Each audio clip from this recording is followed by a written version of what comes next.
अच्छा कहले हलो भजन गवाओ तो भजने बाजे के चाहे पवन सिंह ओलर ले नुई जा तर बजरिया जनी भूल जई हो पिया ले लई हो पिया जोड़े चुनरी जोड़े खालसा त लोई में कहले बड़ी निहोरा कहले होई है आ तू भी हाथ नाटक तरह के होके जा तर बजरिया जन भूल जई है पिया बुहा त लइका के चार के पहाड़ा याद कर भखले होई जोड़े चुनरी जोड़े खालसा हमनियो को भाई बहन लोग भाखेला जोड़ा भाकाला चाहे सिंगल भाकाला चाहे अपना अपना चाहत के अनुसार लोग मन्नत मांगेला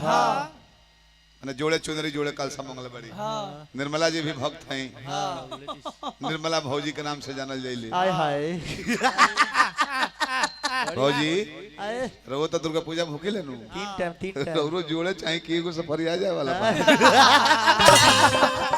हां चुनरी कलसा सब लागल तनी गणेश जी के दरबार में चले के पुराना धुन हो कि गंगा किनारे मोरा गाँव एक कन्हा घूमले वही हो 40 साल पुराना धुन होई एकरा के पवन सिंह ताजा को देले हो त नायका लो जितना 30 वर्ष के नीचे के वालो लो जान हो कि एकदम नए लोए हो आई हो पुरानो ना सरलाट हो एकदम लो नया को देले कि कोचो कोचो मारो तारुआ पियर फरा कवाली का जाने के कवि लिखले बा हमरा ई गाना बुझाइल ना आंख मारो जल माने इशारा कोई ऐसा न मरला एक बार औ कतरा कच कच हाय हाय भक्चोन हो रहली का हाय कचकचा के मारा तो ली जन्नी एही ले में तने अब देखी भजन के हो गौल रहलो बेल के पतैया पर लिखी लव लेटर हाय हाय भोला बाबा के कोबो कदस सिग्नेचर हां मेहरारू मिलो बेटर आ तले मिल गेल खेख माने भोला जी तहरा अगुआ बनल बड़े कि तहरा का निमन मेहरारू बेटर जो होके ले आवस अब बेल के पतई पर सिग्नेचरो करो ई के हो नहीं कहत कि हमर माई रहो बेटर हमर बाबूजी रहस बेटर मेहरारू बेटर मिलो यही से जितना अपना माई बाप को मानता रहो ना भैया अच्छा हम मानता नहीं वो ले डबल हमनी के बेटा पतो बनी है शुद्ध मुड़ जोड़ के वो देखिए कि न सीखे सके हमार पापा अपना पापा के कितना सेवा करता रहे तो बाबूजी जी तो बड़े तू दू जगह अलग दू भाई हो गइलो हमरो गांव में बड़े एगो लक्ष्मण सिंह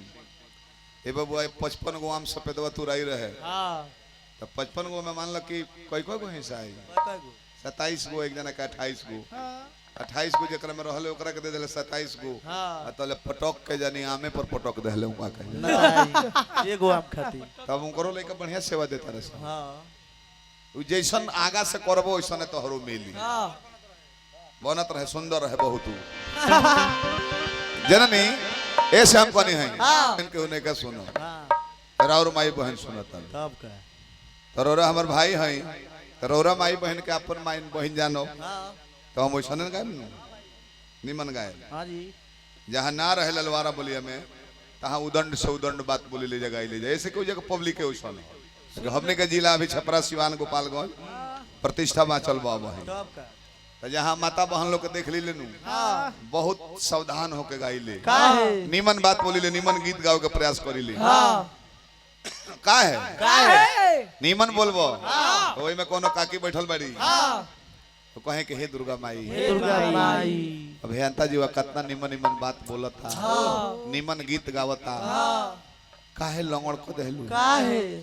एका के ठीक कर दो अब फोहर बोलबो त तर पर ढेला के थोड़े बिगी बाकी उठ के जाए लगे लोग कोकिया जात में मुंह पर आचर है कैसे बाप रे बाप बड़ फोहर बोलता है दादा हे दुर्गा जी काहे लंगड़ को देलू इनका के आनहर को के कोर फुटा दे तू तो बहुत सुंदर रहे हम श्रापित होके के डरे माता बहन लो से जहाँ बैठल रहलो जब ले रहिलू तब ले हम सुंदर सुंदर गीत गाइले गलती ना भैया ना जी नो बाबा नो निर्मला जी हाय हाय दिन के पूर्णावती कहीं गौनी हका बड़ी हरासमेंट में बुझाता नहीं कि बोझा ढोले ये काहे कहता रहा बोझा ढोल जरा ते गरीब पावे जाना मजदूर निकल तू अब हसन मेहरारू जेको 1.5 लाख के महीना पति देव ठेकेदारी से कमा ले कलकत्ता में 1.5-2 लाख ही कमाता नहीं तो बोझा ना बोझा धोवावल जब हम बोझा धोए जाए के उस मजदूरी लगा के धोवा दिए गलती ना नू नानी बाकी यही जान जाए कि मेला लागो रहे गांव में। हाँ 5 बरिस पहले शादी भई रहे, 1 साले 2 जनी के गांव के 2 लड़किन के 1 साले बियाह भई रहे, सखी रहेलू। 5 बरिस पर दोनों जने संयोग से नैहर आई रहेलू। मेला घूमे दोनों जनी गई रहेलू। एक के संगे ना तार बाबूजी के संग गई रहेलू जे भुलाइलो ना। अब जब भेंट भइल तो हमनी के देहात के औरत के जानते बानी। भेंट होला त का पूछे ललू समाचार ठीक बानू, ठीक ठीक तहार घर कैसन बा, कैसन बा तहार बर कैसन बा, कैसन बा माने ला कि ना, सास ससुर माने ला लो कि ना, सब ठीक बा। का दिक्कत बा? मर्दा हमार भूलकड़ मिल गइल बा। भूलकड़ माने बात भुला जाला। कैसे जानलू? कैसे आ तो साल भर पहले नैहर आइल नहीं, तू ना आई रहलू, फिर ससुरा गई। कहने की दुर्गा पूजा के मेला लागल, बतन जाई ना एगो साड़ी किन ले आई। गोइल दुकान पर जाके भुलाए त साड़ी के बदला में लुंगी किन ले आवे। तो दूसर को जाने कहत कि तहार तो ठीक बा, साड़ी के बदला में कम से कम अपना खातिर एगो लुंगी ले आइल। हमार तो ऊ भूलकड़ हो। केतना 4 साल संगही रहनी, ससुरा एगो 2 साल के लइको बा। नैहर आई रहनी, अब मेला घूमे गई रहनी, आ तले अचके में मर्दा सब नहीं पड़ जाता। अब हम तो चिन्ह गनी कि उहे के हई। अब मर्दा हमरा को एक टकिए ताकता। अरी अरी होई देखो अरी हम पूछने की का देखता नहीं। का चुप चुप सिपित दोबारा पूछने का देखता नहीं।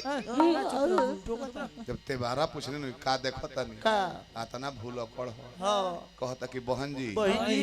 हम लोग कहीं मिले हैं क्या? हैं? छेछड़ा दीदी श्री